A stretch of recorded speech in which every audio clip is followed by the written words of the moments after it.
kegiatan diseminasi budaya positif sebagai bentuk aksi nyata CGP Angkatan 8 dari Ibu Nani Nurwala NPB. Baiklah, supaya tidak berlama-lama, mari kita mulai saja kegiatan positif ini. Kepada Ibu Nani Nurwala, kami persilahkan. Terima kasih Ibu Bila yang luar biasa. Kita mulai berbunyi. Bismillahirrahmanirrahim. Assalamualaikum warahmatullahi wabarakatuh. Waalaikumsalam warahmatullahi wabarakatuh. Oke, ya, ini sudah siang, ya sudah ngantuk, gitu ya. Tetapi saya haturkan banyak-banyak terima kasih pada Bapak Ibu sekalian yang sudah bersedia menghadiri undangan kami untuk mengikuti kegiatan diseminasi budaya positif yang saya laksanakan. Ini adalah sebagai salah satu bentuk aksi nyata saya. Jadi ini adalah tugas dalam program Guru Penggerak. Saya doakan semoga Bapak Ibu sekalian nanti juga semangat mengikuti program ini. Baik Bapak Ibu, hari ini sudah siang, mari kita langsungkan saja ya. Oh ya, tapi biar lebih semangat dulu ya. Kita uji tepuk aja. Kalau anak SD bisa tepuk, anak SD kan juga nggak apa-apa. Awalnya ibunya, nggak apa-apa ibu ya. Jadi kita main tepuk dulu ya, biar nggak ngantuk ya. Oke, nanti kalau saya bilang tepuk pagi, maka tepuk 1 kali. Ya. Kalau saya bilang siang, tepuknya 2 kali. Kalau tepuk malam, maka tidak jadi tepuk. Jadi tepuknya hanya setengah. Jangan sampai dulu, gitu ya. Ini adalah tes konsentrasi Bapak Ibu. Meskipun sudah siang, coba kita masih konsen apa enggak, gitu ya. Oke, siap. Oke, sekarang coba kita latihan dulu. Tepuk pagi, tepuk pagi, siang, malam. Oke, kita sudah konsentrasi semua. Berarti sudah bisa kita lanjutkan ya kegiatan ini. Baik, Bapak Ibu. Nah, dalam kegiatan diseminasi kali ini nanti ada beberapa hal yang akan kami paparkan ya. Ada 7 hal. Yang pertama adalah perubahan paradigma belajar, kemudian disiplin positif dan kebajikan universal, motivasi perilaku manusia, kebutuhan dasar manusia, posisi kontrol. Nah, ini ada sesuatu yang baru, ada keyakinan kelas. Mungkin ini sebenarnya sudah lama, tetapi ini dibuat dengan model berbeda, yang namanya keyakinan kelas. Kemudian yang berikutnya adalah segitiga restitusi. Apa saja itu? Mari kita kupas satu persatu. Nah, ini adalah yang pertama. Jadi pembelajaran dengan paradigma baru. Kalau kita biasanya pembelajaran yang dulu itu adalah teacher center, maka untuk era sekarang maka sudah tidak berlaku, kita kembali pada student center. Kenapa? Karena ini menurut KHD, pendidikan itu adalah menuntun ya. Menuntun segala program yang ada pada anak-anak agar mereka dapat mencapai keselamatan. Karena objeknya adalah menuntun anak-anak, berarti kita mengacu pada anaknya ya. Sebagai senternya itu adalah muridnya. Untuk apa? Untuk mencapai keselamatan dan kebahagiaan yang setinggi-tingginya baik sebagai manusia maupun sebagai anggota masyarakat. Jadi tujuan kita mengajar itu adalah membentuk murid-murid kita itu nanti mereka bahagia. Ini intinya bahagia. Apakah murid-murid kita sudah bahagia? Selalu bahagia. Berarti sudah tercapai ya. Nah, ini adalah paradigma menurut pihak pendidikan. Kalau kita kaitkan dengan pendidikan nasional sendiri tidak berbeda ya. Meskipun di Indonesia berarti kita akan mengacunya pada tujuan pendidikan nasional ya. Tujuan pendidikan nasional itu adalah menciptakan manusia yang cerdas ya, kemudian beriman dan bertakwa kepada Tuhan Yang Maha Esa. Artinya adalah mereka menjadi anak-anak atau manusia-manusia yang merdeka. Orang yang merdeka itu adalah orang yang selamat, bahagia, baik dia sebagai dirinya sendiri maupun dia sebagai anggota masyarakat. Kalau mereka sudah bahagia menjadi dirinya sendiri, bahagia menjadi anggota masyarakat, maka sudah rampung sudah ya tugas kita. Pendidikan anak sejatinya menuntun anak mencapai kekuatan kodratnya. Nah, ini yang menarik karena setiap anak itu dia punya kodratnya sendiri-sendiri. Mereka punya bakat minatnya sendiri-sendiri. Nah, ini yang perlu kita gali. Tidak ada murid yang bodoh. Ini sudah sangat lama kita kenal ya. Tidak ada murid yang bodoh. Karena mereka akan punya kemampuan atau bakat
aja sadar banget.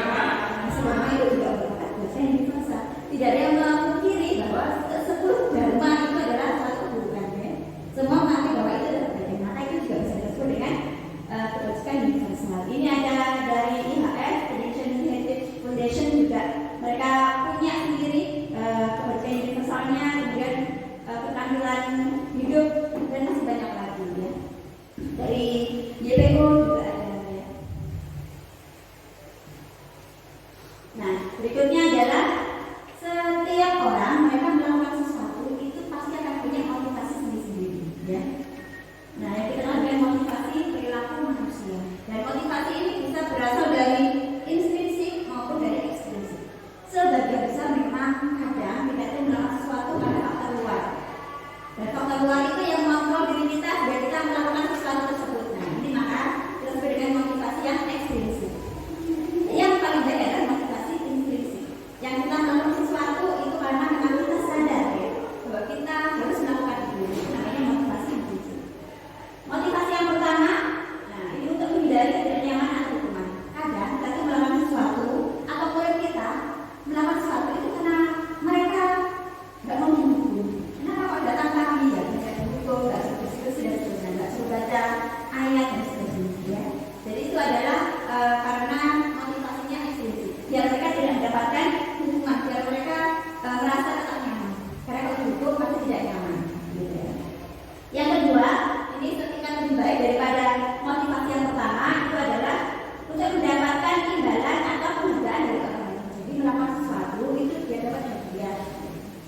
Ya baik melakukannya, tapi motivasinya adalah dapat hadiahnya. Nah, saya melakukan kebaikan biar saya jadi guru favorit misalnya. Saya ngajar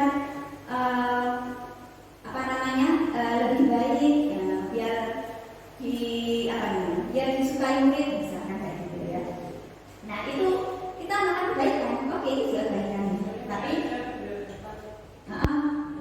saya mengajar dari gaji, nggak ngajar dari gaji ya. Oke, iya benar ya. Kenapa harus saya dari gaji? Nah itu rasional, nggak apa-apa ya. Itu motivasi kita juga, gitu ya. Nggak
sangat mungkin sekali ya dilakukan oleh murid kita, mereka nakal, tapi sebenarnya adalah ada kebutuhan yang mereka ingin penuhi. Rasa diterima, kasih sayang dan sebagainya.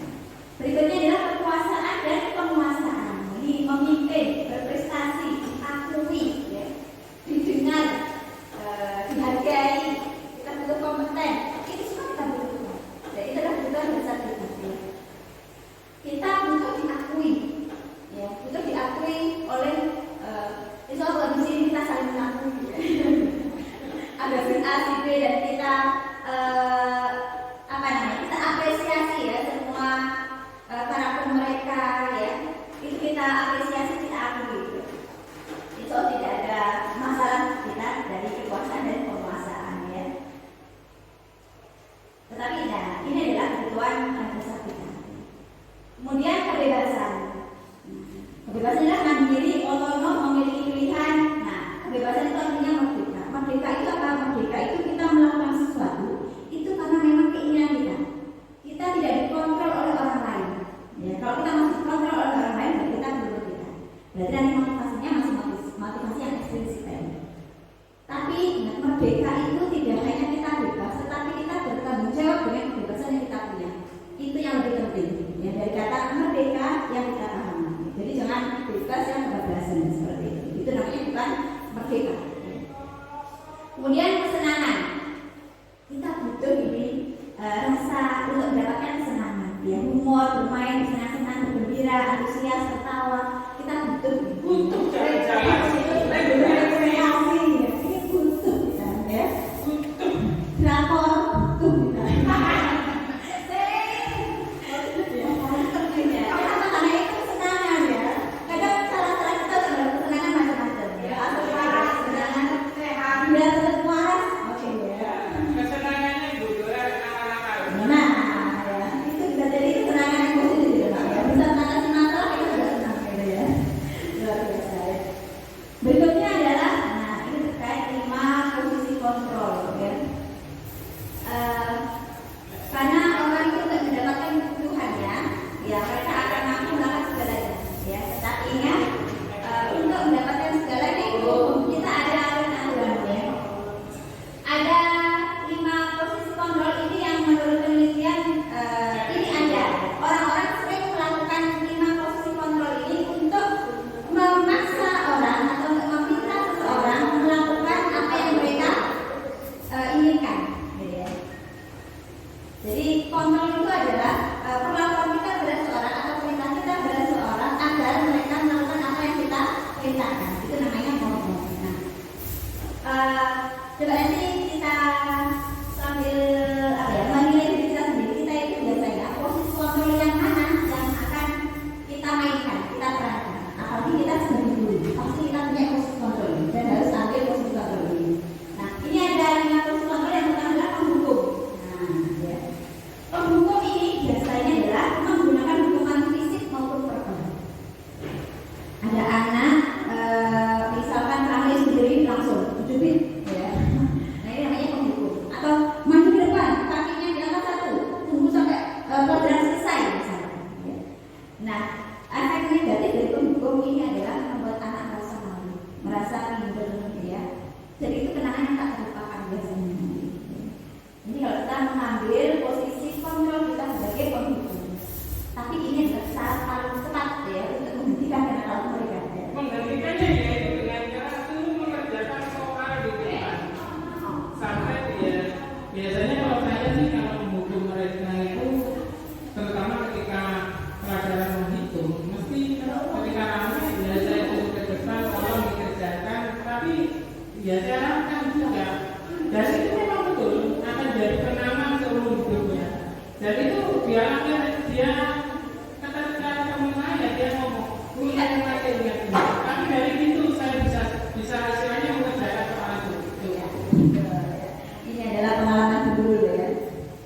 Sebagai posisi kontrol dari penghukum gitu ya. Apakah ini salah kadang memang kita butuh ya, tapi jangan sering-sering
baca aturan ini. Nomor 5, aturan apa?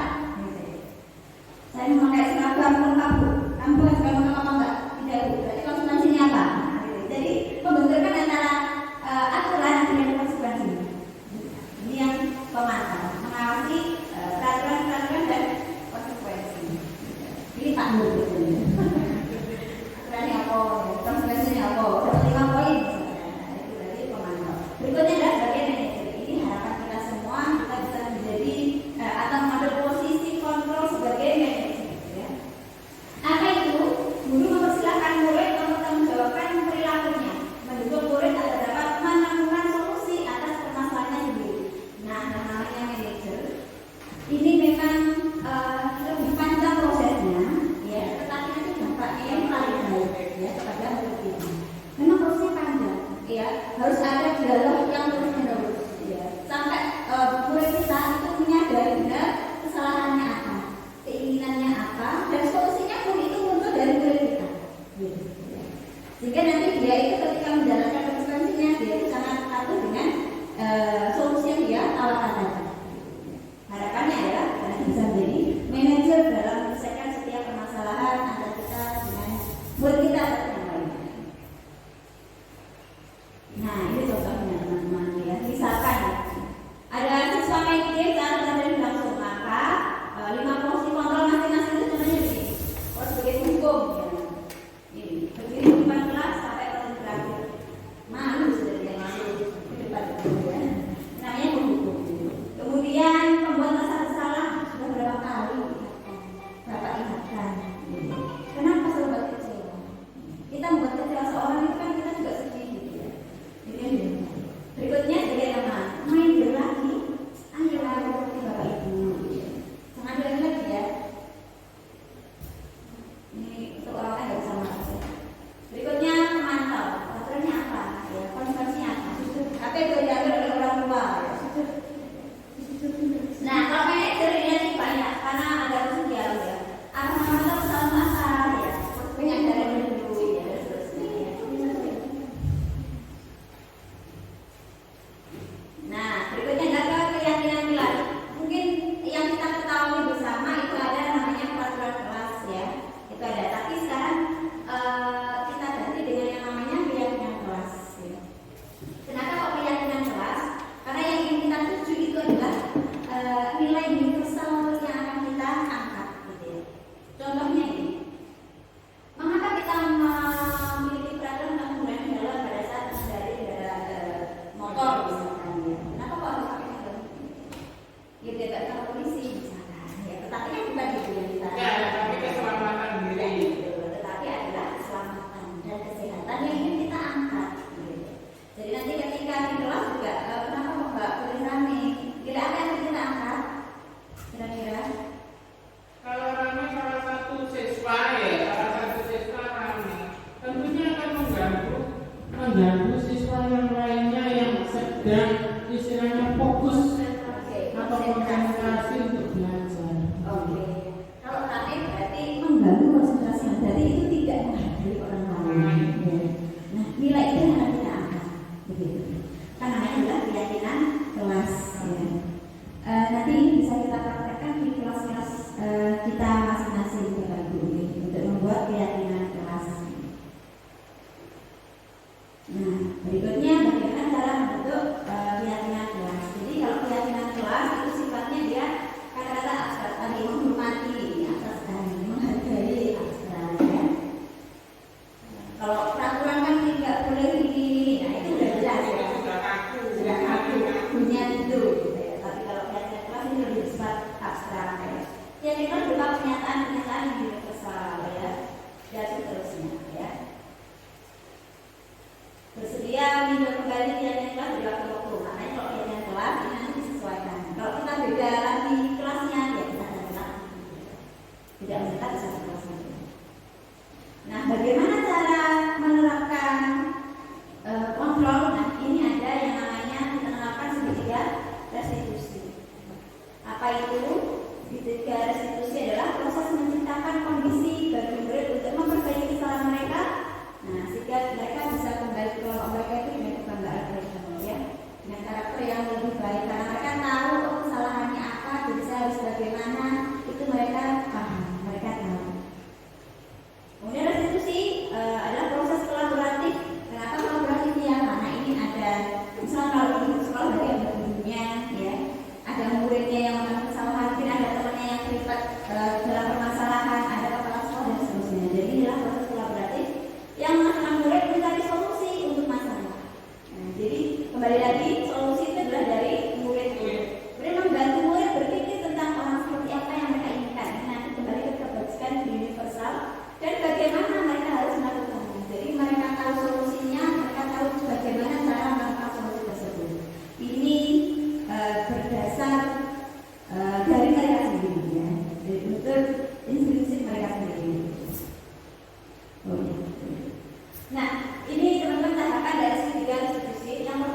diserahkan.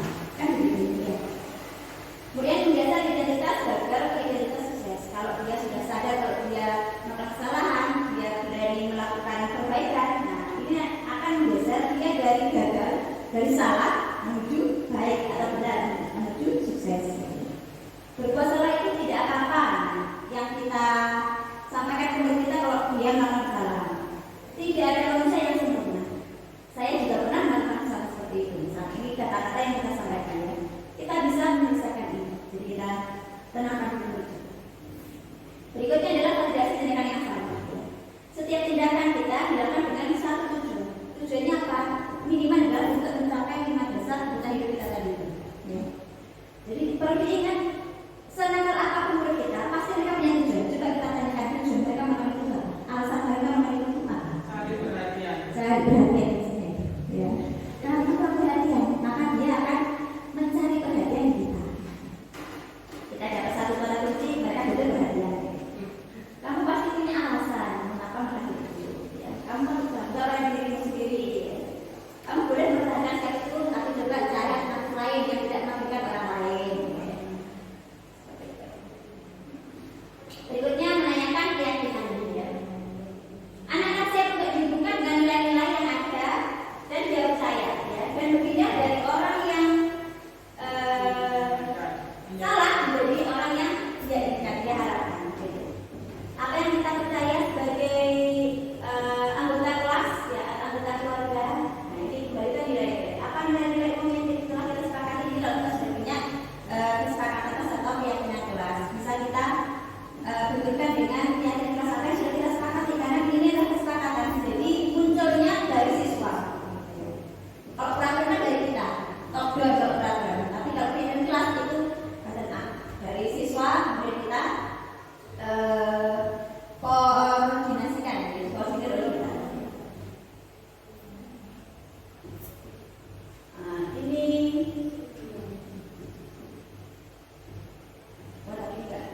nah ini adalah contoh pelaksanaan segitiga distribusi.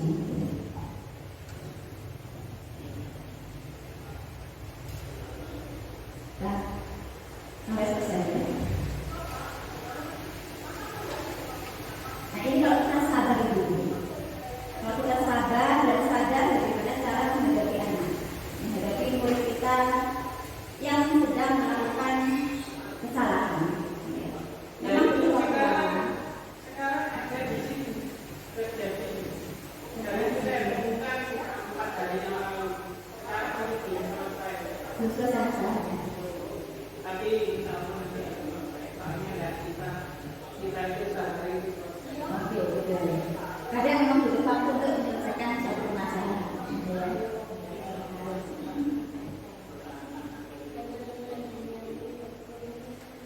Jadi validasi tindakan yang salah.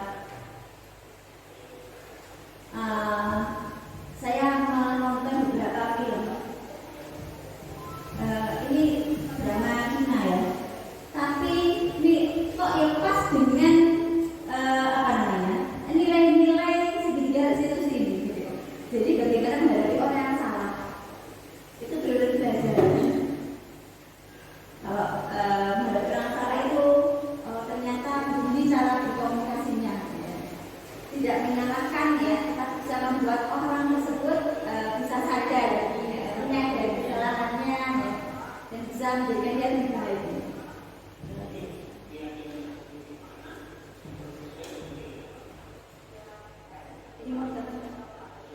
Ini terakhir.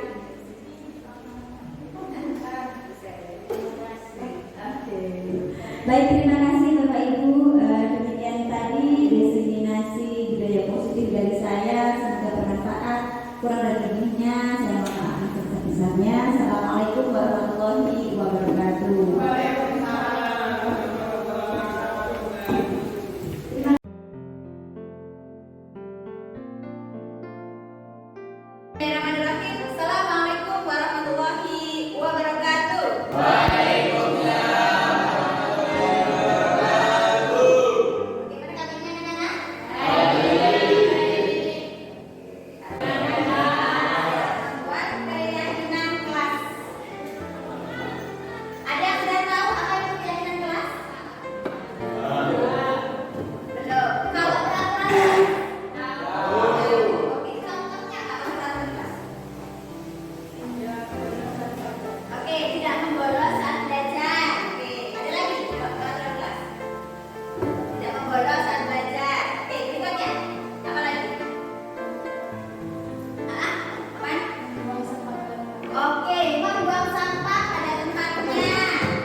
Oke anak-anak, kita sudah menghasilkan keyakinan kelas ya yang sudah kita buat bersama. Semoga kita bisa melaksanakan keyakinan kelas yang sudah kita buat. Semuanya bisa menjalankan.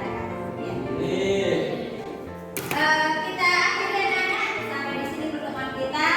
Assalamualaikum warahmatullahi wabarakatuh. Waalaikumsalam. Assalamualaikum warahmatullahi wabarakatuh. Perkenalkan, nama saya Indah dari kelas 12 IPA SMA Negeri 1 Kuripan Kabupaten Probolinggo. Kami tadi sudah membuat keyakinan kelas bersama. Perasaan saya sangat senang. Semoga keyakinan kelas yang sudah kami buat dapat kami laksanakan dengan baik. Terima kasih. Assalamualaikum warahmatullahi wabarakatuh. Halo, Assalamualaikum warahmatullahi wabarakatuh. Saya Gilang Asmara Andayani, guru Bahasa Indonesia di SMA Negeri 1 Kuripan, Kabupaten Probolinggo. Saya akan memberikan umpan balik kepada aksi nyata budaya positif yang telah disampaikan oleh Ibu Nani Nurlaila, MPD. Sungguh luar biasa materi yang disampaikan. Budaya positif bisa dan sangat harus diterapkan di SMA Negeri 1 Kuripan, akan memberikan pengalaman positif yang baik kepada siswa-siswa. Terima kasih Bu Nani atas ilmunya. Saya Gilang Asmara Andayani mendukung Bu Nani. Terima kasih. Saya akhiri. Assalamualaikum warahmatullahi wabarakatuh.